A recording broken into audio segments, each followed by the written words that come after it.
Hello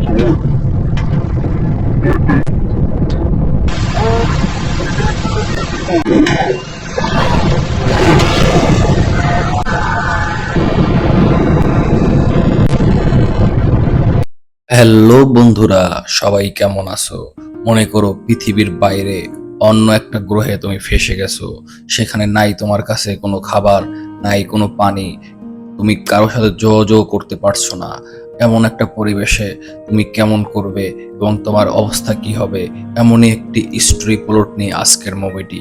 যাই হোক, আমরা কথা না বাড়িয়ে মুভির মূল এক্সপ্লেনেশনে চলে যাচ্ছি।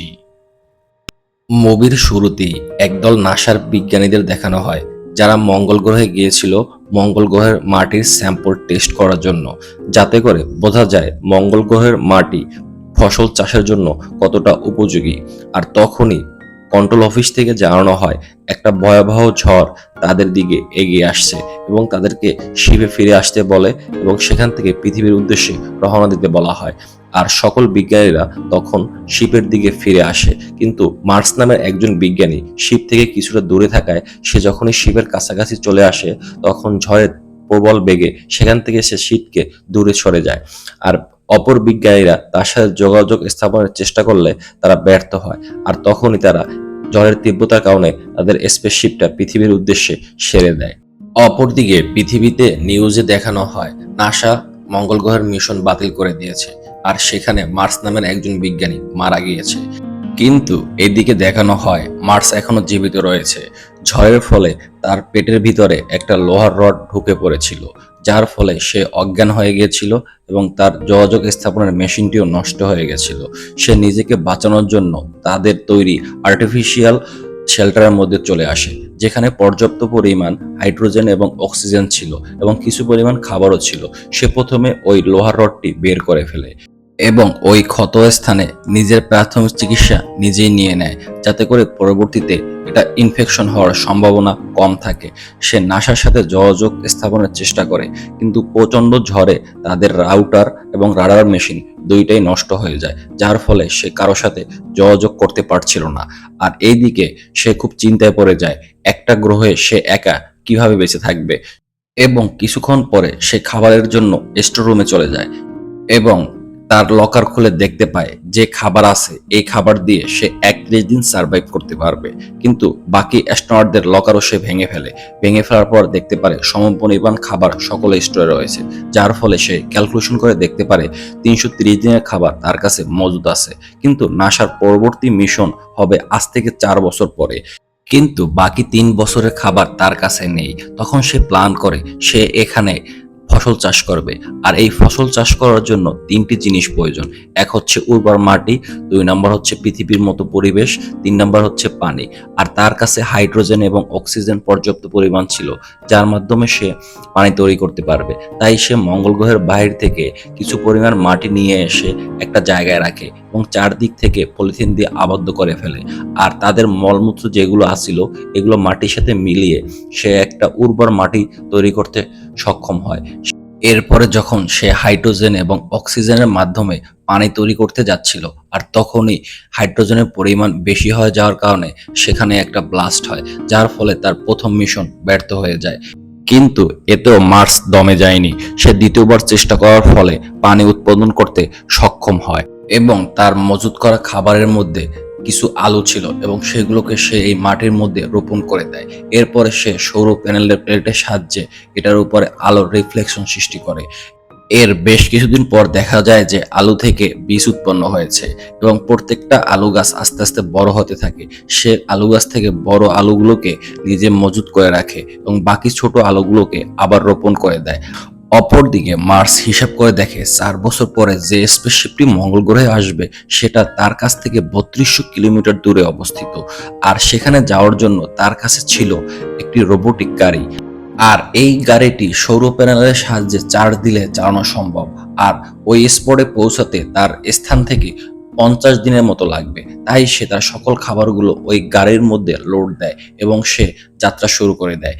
এইদিকে নাসার বিজ্ঞানীরা যখন স্যাটেলাইটের মাধ্যমে মঙ্গল গ্রহের অবস্থান দেখছিল, তখন তারা উপলব্ধি করে একটা বস্তু এক স্পট থেকে বিভিন্ন স্পটে ঘোরাঘুরি করতেছে।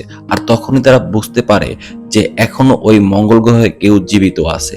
আর এই বিষয়টা নাসার কর্তৃপক্ষকে জানালে সবাই এই বিষয়টা পর্যবেক্ষণ করার জন্য উদ্বিগ্ন হয়ে যায়। তখন তারা আরো ভালোভাবে যখন পর্যবেক্ষণ করে তখন তারা সকলে বুঝতে পারে আসলে মার্স মঙ্গল গ্রহে এখনো জীবিত আছে। আর তখনই নাসার সকল বিজ্ঞানীরা মিটিং ডেকে একত্রে বসে মার্সকে পৃথিবীতে ফিরিয়ে আনার জন্য সিদ্ধান্ত নেয়। কিন্তু তাদের কাছে এমন কোনো স্পেসশিপ নেই যে স্পেসশিপের সাহায্যে আবার ওই মঙ্গল গ্রহের অরবিটে পুরোপুরিভাবে ল্যান্ড করতে পারবে। কারণ যারা প্রথমে যে স্পেসশিপটার সাহায্যে মঙ্গল গ্রহে গিয়েছিল সেটা ওই ঝড়ের কারণে মোটামুটি ড্যামেজ হয়ে গেছে। আর তাদের পরবর্তী মিশন হচ্ছে 4 বছর পর। কিন্তু একটা মানুষের কাছে এই 4 বছর মঙ্গল গ্রহের মতো একটা জায়গায় খাদ্য, পানি এবং অক্সিজেন ছাড়া বেঁচে থাকা কোনোভাবেই সম্ভব না। তখন সবাই মিলে সিদ্ধান্ত নেয় পুরাতন স্পেসশিপটাকে রিকভারি করে তারা মঙ্গল গ্রহের অরবিটে পাঠাবে। আর ওই দিকে মার্স ওই আর্টিফিশিয়াল স্পেস স্টেশনে একটা ছোট টিউব লাইভ স্পেসশিপ আছে যেটার সাহায্যে সে মঙ্গল গ্রহের অরবিটে আসবে এবং সেখান থেকে তাকে রিসিভ করে তারা পৃথিবীতে নিয়ে আসবে। কিন্তু মঙ্গল গ্রহের মতো এত একটা বড় জায়গায় মার্সের অবস্থান না জানলে তাকে কোনোভাবেই রিসিভ করা সম্ভব না। অপরদিকে দেখানো হয় মার্স রেডিও স্টেশনটা রিকভারি করার জন্য চেষ্টা করছে। সে যখন ওই রেডিও স্টেশনটার ব্যাটারিটা চেঞ্জ করে তখনই এটা মোটামুটি অ্যাক্টিভ হয়ে যায়। কিন্তু এই রেডিও স্টেশন পরিচালনার ক্ষেত্রে সবকিছু নাসার কন্ট্রোলে, সে এখান থেকে চাইলেও কোনো কিছু করতে পারে না। তখনই সে ওই রেডিও স্টেশনের সাহায্যে কিছু কোড ওয়ার্ড নাসার বিজ্ঞানীদের কাছে পাঠানোর চেষ্টা করে। অবশেষে সেখান থেকে একটা কোড ওয়ার্ড নাসার বিজ্ঞানীদের কাছে চলে যায়। আর নাসার বিজ্ঞানীরা যখনই এই কোড ওয়ার্ডটা দেখতে পায় আর তখনই বিজ্ঞানীরা ওই রেডিওর মধ্যে থাকা একটা ক্যামেরা অ্যাক্টিভ করে দেয়। কারণ ঝড়ের কারণে ওই রেডিও স্টেশনের অনেক যন্ত্রপাতি নষ্ট হয়ে যায়, যার ফলে শব্দ তরঙ্গ আদান প্রদান করা সম্ভব হচ্ছিল না। আর এই বিষয়টা মার্সও বুঝতে পারে, তাই সে একটা প্ল্যান করে। সে ক্যামেরার সামনে 3টা টোকেন ধরে, বাম পাশের টোকেনে রাখে নো, মাঝখানে টোকেনে রাখে আর ইউ রিসিভিং মি, আর ডান পাশের টোকেনে রাখে ইয়েস। আর এই ছবিটা যখন নাসার বিজ্ঞানীরা দেখতে পারে তারা তখন ক্যামেরাটা ইয়েস এর দিকে ঘুরিয়ে ধরে। আর এটা দেখে সেখানে মার্স খুবই খুশি হয়। এরপরে তারা মার্সকে শিখিয়ে দেয় রেডিও স্টেশনের সাইডে অন্য একটি যন্ত্র আছে, সেটা হ্যাক করার পলিসি। আর যখনই মার্স এই জিনিসটা হ্যাক করতে পারে তখনই মার্স বিভিন্ন কোড ওয়ার্ডের মাধ্যমে তাদের সাথে যোগাযোগ স্থাপনের সক্ষম হয় এবং মার্সের অবস্থান সম্পর্কে নাসার বিজ্ঞানীদের অবহিত করতে সক্ষম হয়। মার্সের জীবিত থাকার কথা কনফার্ম হয়ে বিজ্ঞানীরা দ্রুত গতিতে স্পেসশিপটি মেরামতের কাজে লেগে পড়ে। অপরদিকে মার্স কোড ওয়ার্ডের মাধ্যমে নাসার বিজ্ঞানীদেরকে জানিয়ে দেয় সে এখানে আর্টিফিশিয়াল ঘরের মাধ্যমে আলুর চাষ করেছে। আর এসব কথা শুনে বিজ্ঞানীরা সবাই অবাক হয়ে যায়, কেননা সেই পৃথিবীর প্রথম মানুষ যে কিনা মঙ্গল গ্রহে প্রথমবারের মতো ফসল ফলিয়েছে। এভাবে মার্সের দিন ভালোই কাটছিল। কিন্তু ভাগ্য বেশি দিন মার্সের পক্ষে ছিল না। কিছুদিন পর যান্ত্রিক ত্রুটির কারণে সে যে অংশে আলুর চাষ করেছিল ওই অংশটি ধ্বংস হয়ে যায়, যার ফলে তার সকল আলু গাছ এবং আলুগুলো নষ্ট হয়ে যায়। এতে সে খাদ্য সংকটে পড়ে। এসব কথা সে যখন নাসার বিজ্ঞানীদের জানিয়ে দেয় তখন নাসার বিজ্ঞানীরা দ্রুত গতিতে তার কাছে খাবার পাঠানোর ব্যবস্থা করতে চায়, কিন্তু ওই স্পেসশিপটা এখনো মেরামত করা হয়নি। তখন নাসার বিজ্ঞানীরা আবার মহা টেনশনে পড়ে যায়, তাই তারা সকল বিজ্ঞানীদের নিয়ে আবার মিটিং করে। আর তখনই একজন লোক সেখানে চলে আসে। এই লোকটা ছিল খুবই চালাক। সে নাসায় বারবার চাকরি করার চেষ্টা করেও সে কোনোবার সফল হয়নি। তাই সে ওই মিটিং এ এসে বলে, আমি আপনাদেরকে একটা আইডিয়া শেয়ার করতে পারি, যে আইডিয়ার মাধ্যমে আপনারা খুব তাড়াতাড়ি মার্সকে পৃথিবীর বুকে ফিরিয়ে নিয়ে আসতে পারবেন।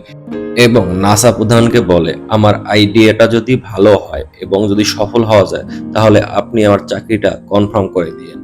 এবং বলে আমাদের স্পেসশিপে যে অ্যাস্ট্রোনটরা থাকে তারা যদি কোনো একটা স্পেসশিপ নিয়ে মঙ্গল গ্রহে পৌঁছায় তাহলেই মার্সকে দ্রুত রেস্কিউ করা সম্ভব এবং সময়ও কম লাগবে। আর তখন অন্য বিজ্ঞানীরা বলে স্যাটেলাইট স্টেশনে যে স্পেসশিপগুলো থাকে সেই স্পেসশিপগুলোয় সীমিত পরিমাণ ফুয়েল থাকে এবং দ্বিতীয়ত ওই স্পেসশিপগুলোর মঙ্গল গ্রহে কোনোভাবেই ল্যান্ডিং করা পসিবল না। তখন লোকটি আবার বলে, আমরা যদি স্পেসশিপ নিয়ে মঙ্গল গ্রহের অরবিটে যাই আর সেখান থেকে যদি মার্স টিউবলাইট স্পেসশিপের মাধ্যমে মঙ্গল গ্রহের অরবিটে চলে আসে, তাহলেই আমরা মার্সকে খুব তাড়াতাড়ি সেখান থেকে রেস্কিউ করে নিয়ে আসতে পারি। কিন্তু তখন অন্য বিজ্ঞানীরা জানায় মঙ্গলের অরবিটে খুব প্রচুর পরিমাণে কার্বন ডাই অক্সাইড থাকে, যার ফলে যে কোনো সময় ওই স্পেসশিপ এবং ওই টিউবলাইট স্পেসশিপ ব্লাস্ট হতে পারে, যার ফলে সবাই মারা যেতে পারে। এই কাজের জন্য হয়তোবা কেউ রাজি হবে না। তখনই নাসা প্রধান মার্সের সাথে মঙ্গল গ্রহে ভ্রমণকারী অ্যাস্ট্রোনটদের কল দেয় এবং জানায় মার্স এখনো জীবিত আছে মঙ্গল গ্রহে, আর তাকে উদ্ধার করার জন্য তাদেরকে যেতে হবে। আর তারা যখন মার্সের জীবিতর কথা শুনে তারা তখন খুশি হয় এবং বন্ধুকে বাঁচানোর জন্য তারা কাজটা রিস্কি ভেবেও রাজি হয়ে যায়। তখন নাসার বিজ্ঞানীরা কোড ওয়ার্ডের মাধ্যমে মার্সকে জানায় 28 তারিখ রাত্র 2টার দিকে রেস্কিউ টিম মঙ্গল গ্রহের অরবিটে যাবে আর তারা সেখান থেকে তোমাকে রিসিভ করবে। তুমি টিউবলাইট স্পেসশিপের মাধ্যমে ল্যান্ডিং স্পেস থেকে মঙ্গলের অরবিটে চলে আসবে।